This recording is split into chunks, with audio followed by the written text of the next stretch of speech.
2013ರಿಂದ 2018 ನಾನು ಕೂಡ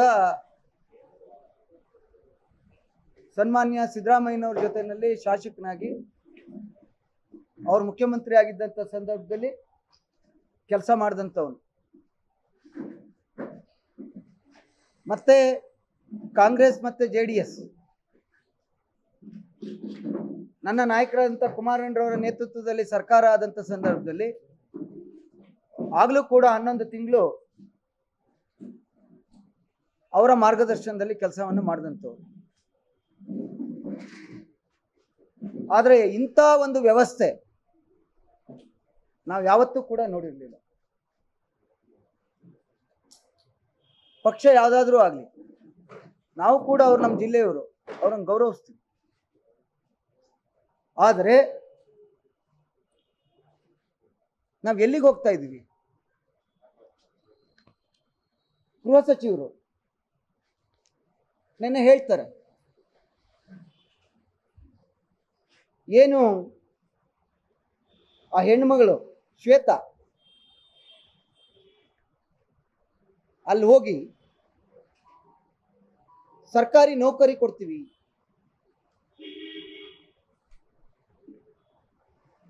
ಅದು ಆಕ್ಟ್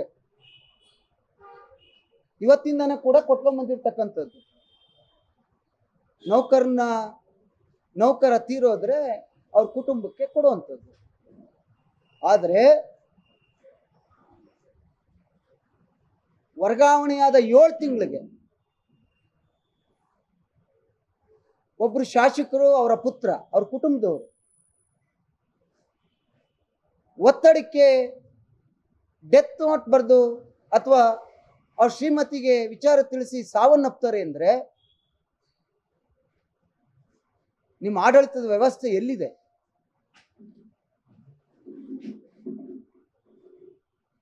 ಸನ್ಮಾನ್ಯ ಗೃಹ ಮಂತ್ರಿಗಳು, ನಿಮ್ಮ ಜೊತೆನಲ್ಲಿ ನಾವು ಕೂಡ ಕೆಲಸ ಮಾಡಿದ್ದೀವಿ, ನೀವು ಒಳ್ಳೆಯವರಿದ್ದೀರಿ. ಆದರೆ ನಿಮಗೆ ಸಂವಿಧಾನದ ಮೇಲೆ ಡಾಕ್ಟರ್ BR ಅಂಬೇಡ್ಕರ್ ಅವರು ಬರೆದಂತ ಸಂವಿಧಾನ ಮೇಲೆ ಗೌರವ ಇದ್ರೆ ಕೂಡಲೇ ಯಾಕೆ ಅರೆಸ್ಟ್ ಮಾಡಲಿಲ್ಲ ಇನ್ನುವರೆಗೆ ಶಾಸಕರನ್ನ? ಯಾಕೆ ಸಸ್ಪೆಂಡ್ ಮಾಡಲಿಲ್ಲ?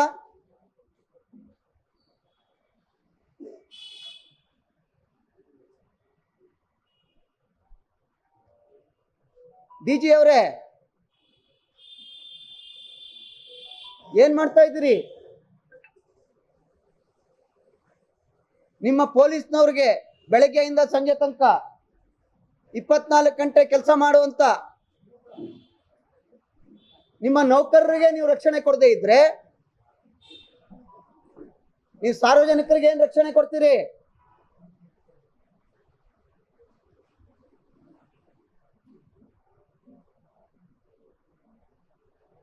ದಯವಿಟ್ಟು ಮಾನ್ಯ ಮುಖ್ಯಮಂತ್ರಿಗಳನ್ನ ಒತ್ತಾಯ ಮಾಡ್ತಾ ಇದ್ದೀವಿ, ಕೂಡಲೇ ಆ ಶಾಸಕರನ್ನ ಅಮಾನತು ಮಾಡಿ, ಅರೆಸ್ಟ್ ಮಾಡಿಸಿ.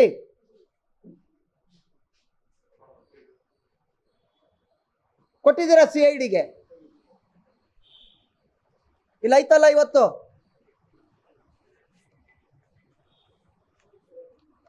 Nagendra Daddal not in SIT charge sheet.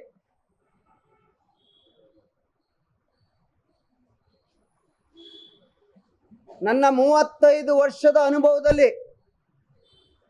ಯಾವತ್ತೂ ಕೂಡ ಪೊಲೀಸ್ ಇಲಾಖೆನ ಒಂದು ಸರ್ಕಾರ ಇಷ್ಟೊಂದು ಕೆಳಮಟ್ಟದಲ್ಲಿ ನಡೆಸ್ಕೊಂಡಿರಲಿಲ್ಲ.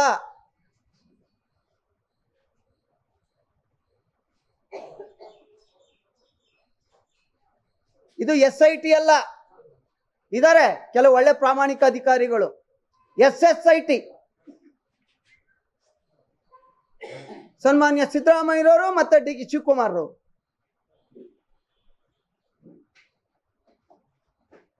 ಇವರು ಆದೇಶದ ಮೇಲೆ ಕೆಲಸ ಮಾಡಿ ಯಾರ್ಯಾರಿಗೆ ಯಾವ್ಯಾವ ಹುದ್ದೆನ ಕೊಟ್ಟಿದ್ದಾರೆ ಅನ್ನೋದನ್ನು ಹೇಳ್ತೀನಿ. ಎಲ್ಲಿ ಇಂಥ ಪ್ರಾಮಾಣಿಕ ಅಧಿಕಾರಿಗಳ ಸಾವನ್ನ ಯಾರು ಕೂಡ ತಪ್ಪಿಸ್ಲಿಕ್ಕಾಗಲ್ಲ.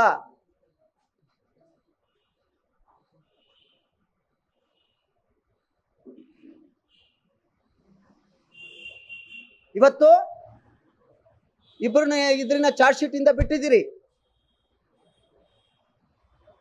ಈ ರಾಜ್ಯದ ಜನತೆಗೆ ಅವತ್ತೇ ಗೊತ್ತಾಗಿದೆ ಯಾಕೆ ಒಬ್ರು ನಿಮ್ಮ ಅಧ್ಯಕ್ಷರು SIT ಅವರೇ ನಾನು ಅರೆಸ್ಟ್ ಮಾಡಿ, SIT ಅವರೇ ನಾನು ತನಿಖೆ ಮಾಡಿ ಯಾಕೋದ್ರು?